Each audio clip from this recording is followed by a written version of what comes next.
Welcome to Sonlight's webinars, Organize Your Home for Success. It is our hope as we, the three of us, chat today that you will find some very practical tips in what we have to share to be able to get your home pulled together and organizing your home and your homeschooling both. As in many of our other webinars, I'm joined today by Jill and Kelly. Ladies, why don't you go ahead and introduce yourselves? Maybe, Jill, you could start first.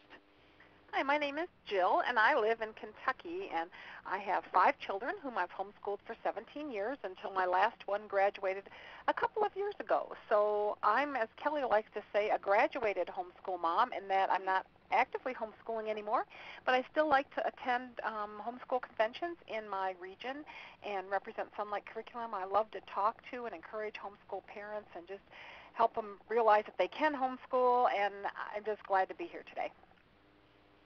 And I'm Kelly. I live in Louisiana, and as Jill mentioned, I'm a graduated homeschool mom with my youngest finishing school last year. But after 19 years of homeschooling, it's hard to stop encouraging other homeschoolers. Yes, and so I continue to travel with Sonlight and talk to new ones, and I'm hoping that my new granddaughter will be homeschooled in a few years as well, so we'll see how that encouragement goes. But it's just a joy to be together with you and talking and sharing ideas because we needed this when we got started. Yeah, Absolutely. Absolutely. My name is Judy.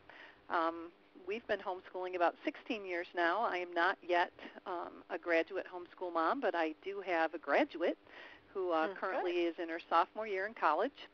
And I also have 2 who are in high school.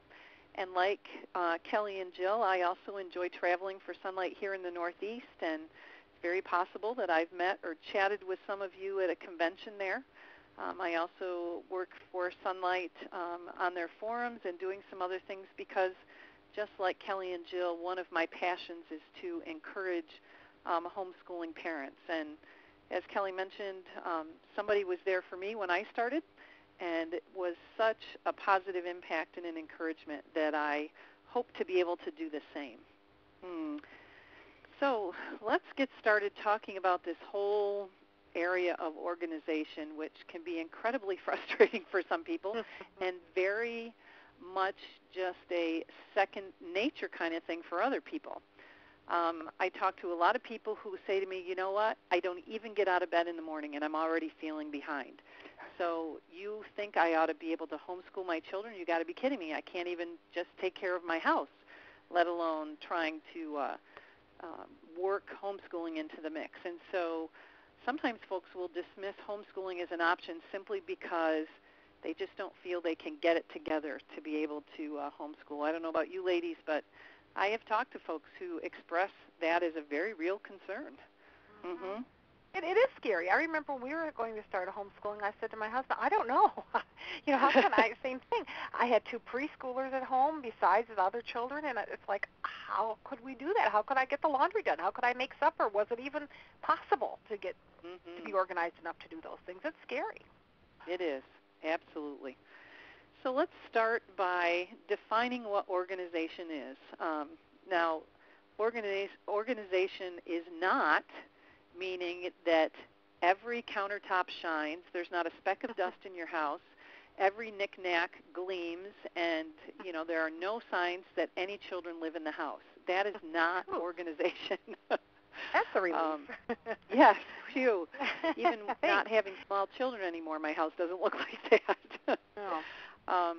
But what homeschooling is, according to Webster's Dictionary, is arranging something in an orderly way.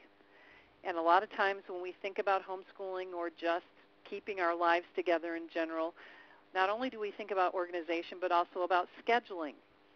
And scheduling is defined as having a written plan for ordering your day. So I think we can kind of mesh those 2 definitions and come up with a statement that I think is true, that scheduling is a way to create order in your home. And I really think that's the bottom line. When people talk about the inability to get their act together to be able to homeschool, I think what they're really talking about is, I just don't know how to create order out of what I'm sure is going to be chaos. Right. I think you're right.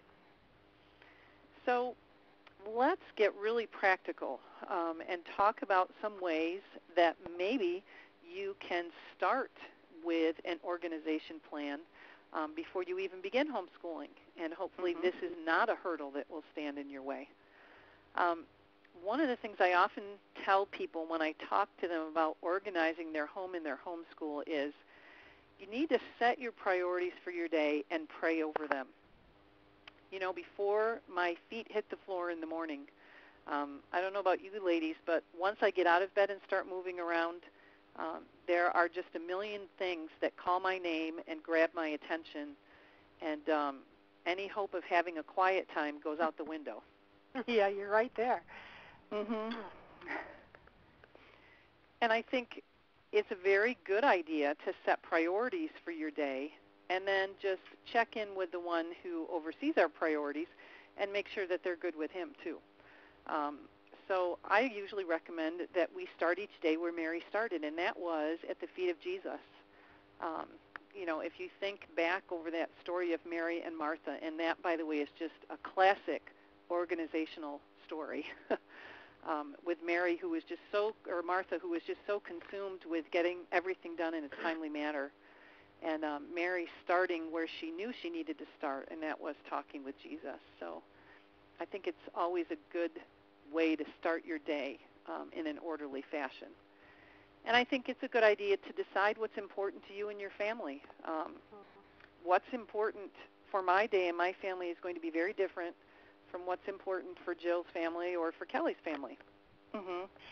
And I think that's where we run into trouble, is when we try to compare ourselves to the family down the road or our friend's family or something, and we think, well, but they can do this or that or the other thing. And I think what we need to do really is to just kind of sit with our own family and talk to our own husbands and take into consideration our own situation, and then make plans from there, and not really worry about what everybody else is doing and all the other homeschool moms at your co-op that telling how wonderful, great things they do, and you feel sometimes very inadequate. You just can't compare. You got to talk to your own family to set your own priorities. Very much true. And those priorities may change from season to season. Yes. They're not going to stay consistent, just as the family dynamics change as little ones grow older. So you need to adapt it and start one place, but be ready to twist it. I often tell people, plan and do your scheduling in pencil, because it's likely to change. Yes. Yeah. Yes, because life happens. Very good.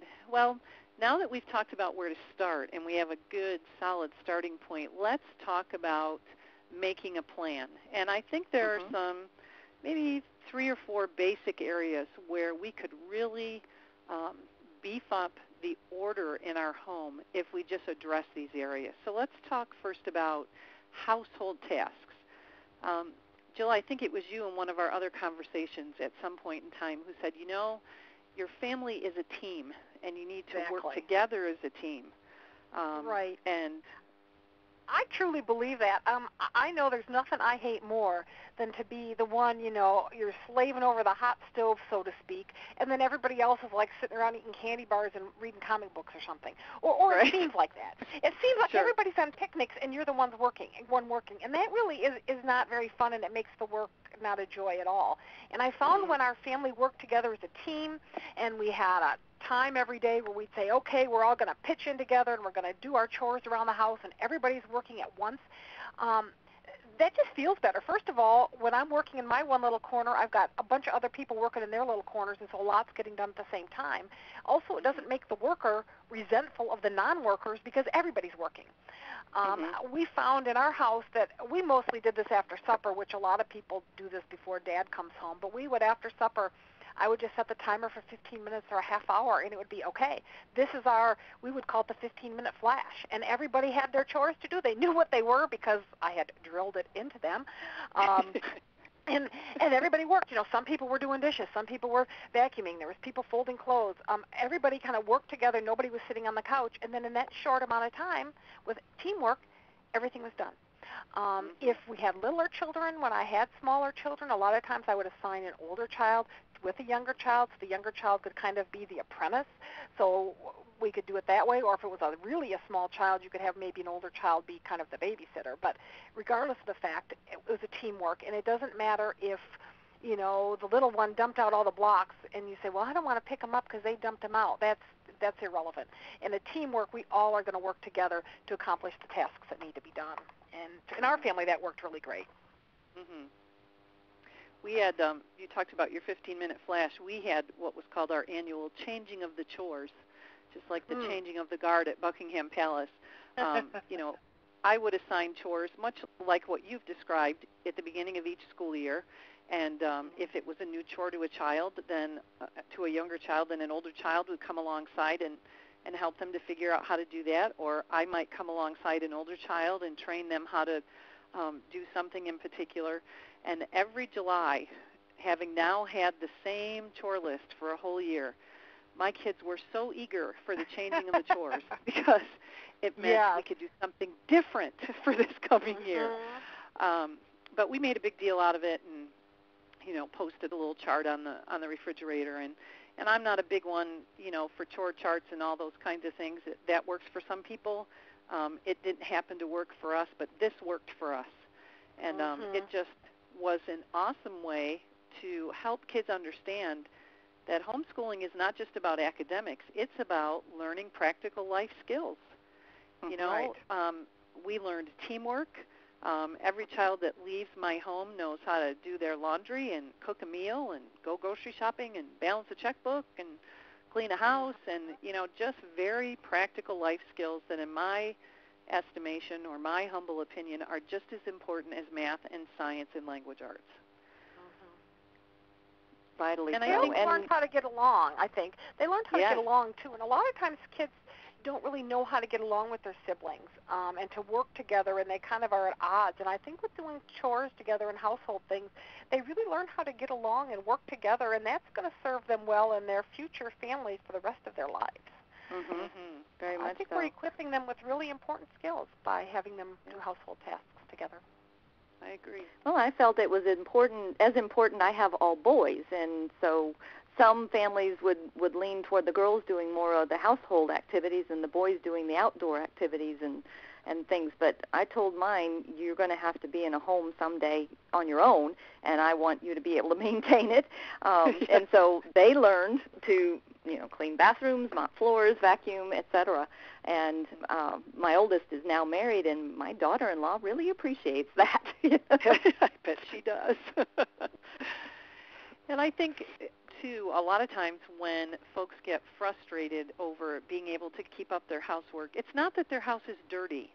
It's not that we're talking about filthy, sticky floors or, you know, mold growing on refrigerator shelves, although we've all been there at one point or another.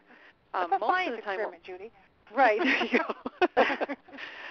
Most of the time what we're talking about is clutter. It's that stuff that just seems to multiply and grow, and all of a sudden you think, where did all this come from and how did it get ahead of me? And one of my biggest recommendations is to learn to conquer your clutter. Don't let it conquer you. And we actually set aside time in our household to do that, to conquer our clutter. We'll set aside a day and pull together 3 or 4 empty cardboard boxes or laundry baskets or whatever, and we label them. We label them as trash and put away and give away and don't know what to do with this.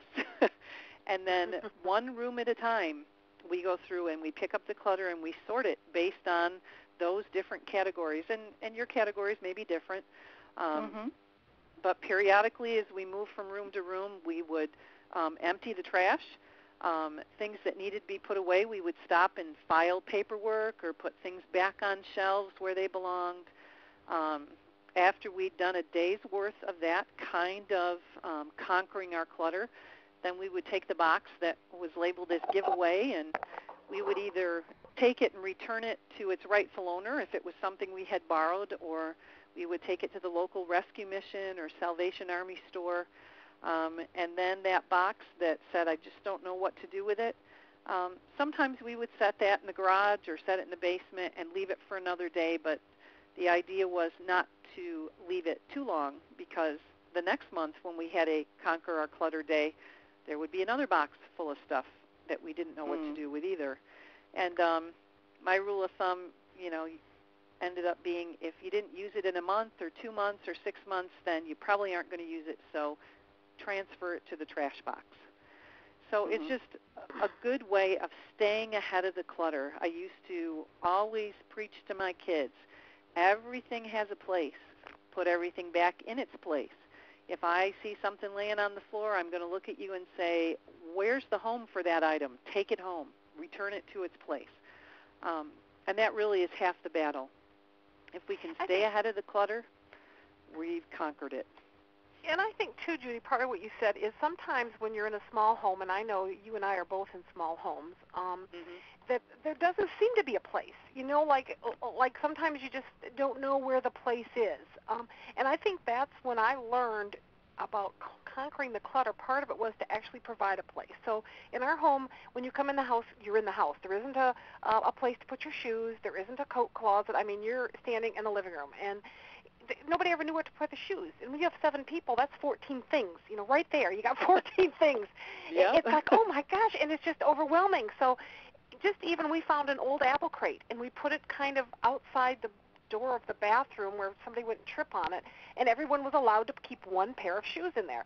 So it wasn't really real organized, but at least you could throw your 1 pair of shoes in there, and your other ones had to go, say, upstairs in your bedroom or wherever it was. But that at least was a place. And so if your house doesn't have a place, it doesn't have the closet space, like ours doesn't have, sometimes just putting some pegs on the wall or a crate or some baskets, that can help a lot to create homes for your clutter.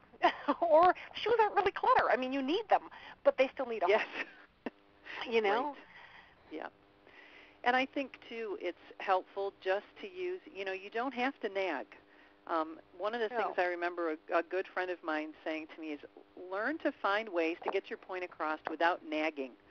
And so we had the same shoe clutter problem. Now, there's only 5 of us, so that's 10 things. And I would often say to people, it is. And if all those shoes are dumped inside the front door, it looks like a used shoe store.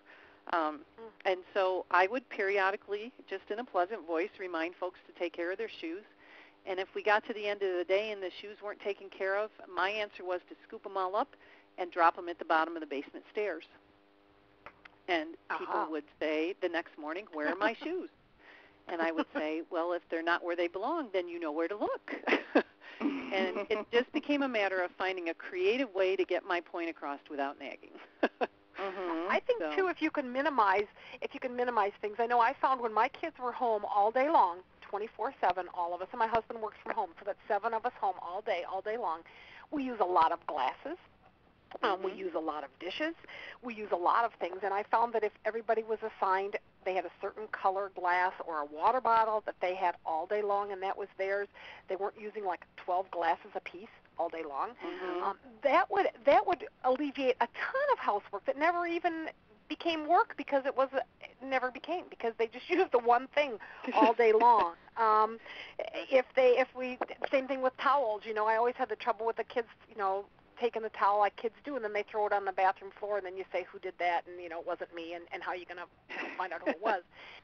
Well, we just hung pegs in our bathroom. We had 7 pegs, and there was 7 different color towels, and everybody had their own color towel. So if the blue one was on the floor, I knew whose it was. But get in there and pick your towel up. So they couldn't take another towel because theirs was the blue one, and they weren't allowed to go take their sister's towel or whatever. So a lot of times it's heading off extra housework before it happens. I found that was a great way to help organize my home. Good point. Very good. Very practical. Great ideas, yeah. It wouldn't win any contest with Martha Stewart, though. When you have 7 No, probably not. No, it wouldn't. But, that didn't really matter to me. That's true. The next major area that I often talk to folks about when they're trying to organize their home and their homeschool is meal planning and preparation. We all have this, like you said, Jill, this Martha Stewart concept in our heads, and we have to have a cooked meal, a 3-course meal, and whatever, and how can we possibly get that done if we're busy schooling our kids all day long? And I think there are just a couple of very easy things to implement into your schedule that will help overcome the anxiety and the frustration about meal planning and preparation. The first is to create a weekly menu plan. The worst thing you can do is work all the way through school and get to 2 or 3 o'clock in the afternoon and then think, now what am I going to make for supper tonight? First of all, your brain is tired because you've been working with kids all day, so any creativity's gone out the window. If you need to defrost anything, it's a little late in the day to start doing that. And then you go to the pantry to get that jar or that box of whatever you need, and lo and behold, it's gone. There isn't any. So now I got to come up with something else to plan for a meal. I just found, at least for me, that it was so very helpful to create a weekly menu plan. Some people create 2 weeks at a time. You know, you can base it around how often you grocery shop. In our household, my husband gets paid twice a month, so I grocery shop twice a month. So my menu plans are 2 weeks at a time. And just a very simple way to create a weekly menu plan, I had a format that I used, and we changed it up based on the recipes that I would use. Monday night was always chicken, some sort of chicken dish, and I had a section in my cookbook that was, you know, just a whole bunch of chicken recipes. So I didn't have to think when I made my menu plan, now what do we have on Monday, because I knew it would always be a chicken dish. Tuesday night was always pasta. Now, it might have been lasagna, it might have been spaghetti, it might have been stuffed shells, it might have been ravioli, whatever. I had a section in my cookbook that has just a whole bunch of pasta recipes, but Tuesday night in our house is always pasta. Wednesday night was usually a casserole night. You know, some sort of casserole, maybe using some leftover chicken from Monday night or some ground beef or whatever, but I had a whole section in my cookbook that has casserole recipes, and so on and so forth. Friday night in our house is always homemade pizza night. The toppings that we put on the pizza change up, but it's always pizza night. And there's usually one night a week that's leftover night. And we just have fun doing potluck, pulling it out of the refrigerator and cleaning up what's in there. So it just is very helpful if you have a general plan like that. Then when you get ready to write out your grocery list based on your weekly menu plan, you're not investing hours trying to be creative. You know, and you're likely saving money at the store because you have a plan that you're going in with, and you know what your rotation of meals is going to be, so you're not buying something because it looks like a good deal and then forget it's in there and don't get it cooked before it spoils. Good point. One thing I found, too, is I kind of made up to go a little bit different than the weekly menu plan, which I also do, but I did a kind of a pantry, what I want to see in my pantry. I went through and took inventory, kind of looked to decide what the things I need in my pantry. You know, I always need rice, I always need noodles, I need spaghetti sauce, whatever I need. And then I typed that all up on just a single page, you know, spreadsheet kind of a thing with all of my pantry, my normal pantry things, including paper towels and dog food and everything. It took me quite a while to do it, but the great thing about it is when I'm going to go grocery shopping, I can just look, I print this thing out, I just whip it off on my computer, go look in my pantry and cross off everything I have. And then whatever I have left, that's what I need to get. And so, and because I go shopping once a month usually, so that way once a month my pantry is stocked back up to those things that I need, and it's not like I have to write it down every time. And that works really well for me. So there's a lot of different ways people can implement this, but just some idea of some type of program so you aren't, like you say, don't have any idea what you're going to make, and even if you decided you wouldn't have the ingredients for it anyway. You know, that's very frustrating. Yes, it is. And, you know, like Kelly said, grocery shop based on your plan. Just like, you know, the old adage is don't grocery shop when you're hungry. Well, don't grocery shop without a plan. Don't ever go into a grocery store without a list. When you go in and just wing it, your grocery bill is going to be exponentially higher than if you go in with a list based on a plan. Whether it's based on a plan I described or that Jill described, you just will, over time, save money. I've proved it over and over again. Time. Yes, and time, absolutely, which is worth money. It is. The other very practical suggestion I always make to new homeschoolers or veteran homeschoolers is get yourself a crock-pot. One of the biggest tips for organizing your time is to figure out a way to do more than one thing at a time. And I'm sure we've all joked about if I could just clone myself or if there could just be two of me. Well, a crock-pot lets you do that because in the morning, before the day starts, I can load that evening's meal in the crock-pot. And while I'm doing laundry and teaching children and cleaning up the house, my meal is cooking. At the end of the day, when everybody's hungry and the house begins to smell just absolutely wonderful because of all those nice odors that are coming out of my crock pot, the work is all done. I open it up and scoop it out into whatever serving dish, and we set the table and sit down. A crock pot is just a must. And you know, Judy, we laugh about it because I talk fast, and people listening are probably saying, yeah, she's right. She does talk fast. And because I talk fast, I do a lot of things fast. And so when you say crock pot, which I use, I say pressure cooker. Because to me, I do use a crock pot, but I do love my pressure cooker. I love that I can start soup or something like a half hour or 45 minutes before we're going to eat, or mashed potatoes only take 15 minutes. And I can do that very quickly with a pressure cooker. And, you know, even if I wait till 5 o'clock, and if I know what I'm going to cook, and I know what I'm going to cook ahead of time, but a lot of times I can wait till 5 o'clock, and I can begin with my pressure cooker. I can have a nice meal on the table by 6 with no problem. So if you're fast, maybe the pressure cooker is good, you know? Or you might want to think about that if you like to do things more quickly. Uh-huh. And we all both things. Right, and we all have days where we don't get stuff in the crock pot, or we end up needing to cook our meal at the last minute, and so that is absolutely a good idea. Absolutely. Kelly, I seem to remember you sharing something about red beans and rice when we talked about this before. I love red beans and rice. Oh, well, being from Louisiana, where red beans and rice is a favorite and it's a staple, I learned not long after we moved down here that red beans and rice is a traditional Monday meal. And the reason is, while you're doing the laundry on Monday, because that's also traditional, at least in this area, the red beans are cooking. And they cook long-term and slow on the stove. And so you can have those cooking on the stove very slowly while you're doing your laundry. And you would also cook up the rice and have that available. But they tend to, instead of steam rice, they would boil their rice and then save the water out of the rice when they strained it to serve it with the red beans. And that was used as their starch when they did ironing on Tuesday. How's that for a history lesson? There you go. There you go. So I don't quite do it exactly that way now. No. But the history of it back in the olden days with the different plantations and such that were in the area was the tradition with red beans and rice. Monday laundry, Tuesday you did the ironing with the rice water. So. But even back in that time, those women learned how to dovetail and accomplish more than one thing at a time. And that's really the whole point. Yep, that's really the whole point.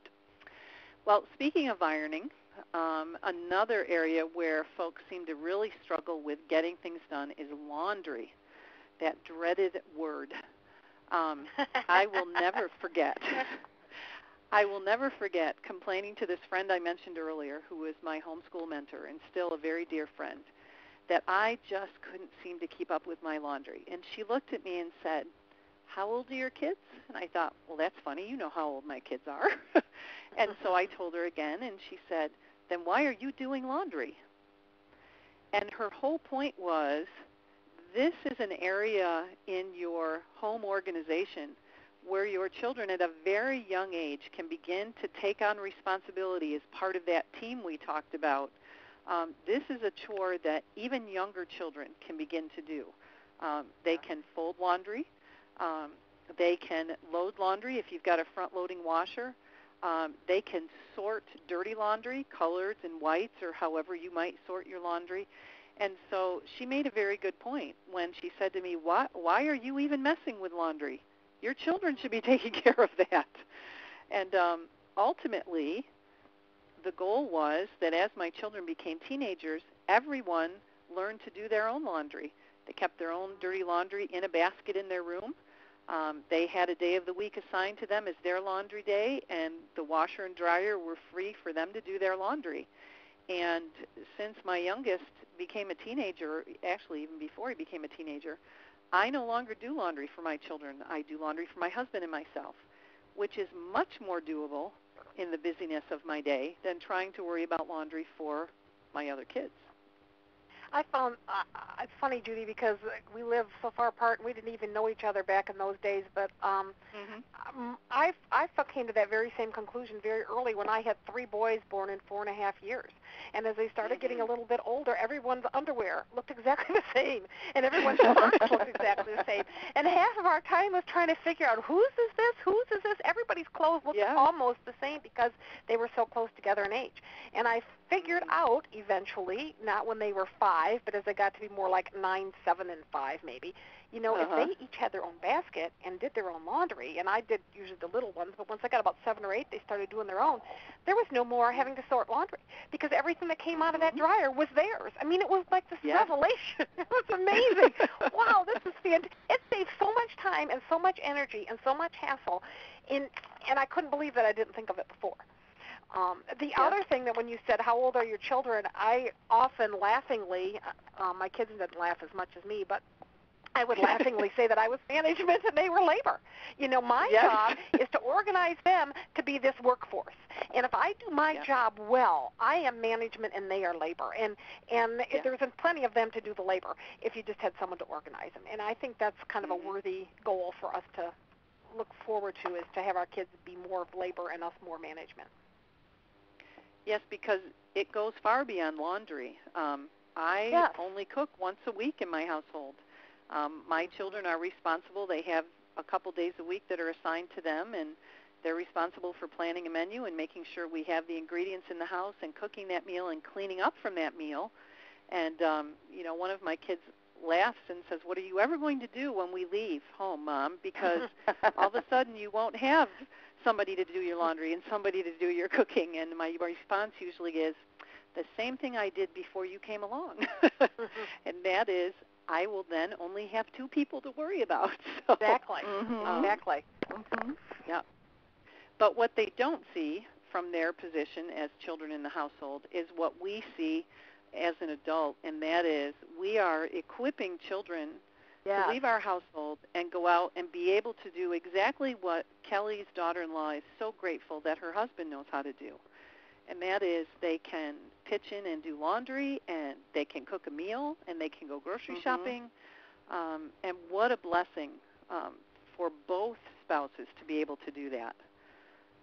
They can even survive at college. Yes, exactly. Well, and they don't have that big learning curve. When you go off into college or marriage or your own apartment or whatever, there's so many big learning curve things. All of a sudden you have to pay your own utilities, and there's all these things that you have to do. If they can have a good foundation in these homemaking household skills, how wonderful that they don't have to navigate that curve as well. That's just second nature to them, so it isn't so overwhelming to go out and go on your own. I think we do them a big favor, and we do ourselves a favor along the way, too. Exactly. And we have to put a positive spin on it. This is not, a burden. You're labeling management and labor, that's a positive spin. Make a joke out of it. It is. With my kids, each time they learn to cook a new dish, I say to them, there's one more you've added to your repertoire, and think of how many dishes you could cook last year and now how many more you can cook this year. And it's just a matter of putting a positive spin on it and working towards that team mentality. And you improve your relationship as you go along, too. It isn't just a matter of getting your house organized, but your relationship with your children and your whole family's relationship is so much closer and better because you've worked together to accomplish all these different things. I think it's great. Absolutely. And we've been talking about homeschooling, so this would be the last area where it's good to have a plan for school. And I often talk with folks about just creating a basic plan. Look at your household. Look at how things run. When does Dad go to work? When does he get back? Maybe Mom works. When is she home? When is she away? Maybe you have grandparents living with you, or there are just so many different variables that play into family dynamics. and you need to sit down and consider them and create a basic plan. Maybe your plan is like ours. When my children were little, my husband worked a midnight shift, and he would come home at 8 o'clock in the morning, and we always did math first because Dad taught math, and we needed to do it while Dad was still awake. And then Dad went to bed, and like you said, Jill, we live in a small house, and sound travels. So part of my basic plan was figuring out quiet school activities they could do while Dad slept. And those are the kinds of things that need to figure into your basic plan. What does your household look like? What does your schedule look like? Maybe on Fridays, you always have music lessons on Friday afternoon. Well, that's going to impact your basic school plan. Don't just dive in on Monday morning of the first day of school and wonder, where do I start? Invest some time ahead of time. Where am I going to put my books? Yes. Or where are we going to put the pencils? Or how are we going to, organize things? Exactly. I mean, you're going to have to figure out whether every child has a tub, or you have shelves, or they're going to work in their room, or you're going to work at the dining room table. Maybe are you blessed and have a room you can just have as a separate school room, or you're going to convert a garage to something? I mean, we just kind of look at what you have available and then figure out how you're going to make it work. And of course, you're going to have to tweak it as you go along, because nothing ever works out like you think it's going to in your head. But at least you have an idea of, you're not just, like you say, going, where am I going to start? At least you have a basic game plan of how you're actually going to physically manage the materials and everything that come along with homeschooling. You may even want to consider how you set your school year, because when you're homeschooling, you're not locked into your local school district's school schedule. However, I often set my schooling similar to their school schedule because my boys had friends in the neighborhood that were in public school, and if they were home, they were knocking on our door. And so it was much easier to follow something very close to their school schedule and not have to have the battle of putting a sign on the front door or something to let them know we're not available.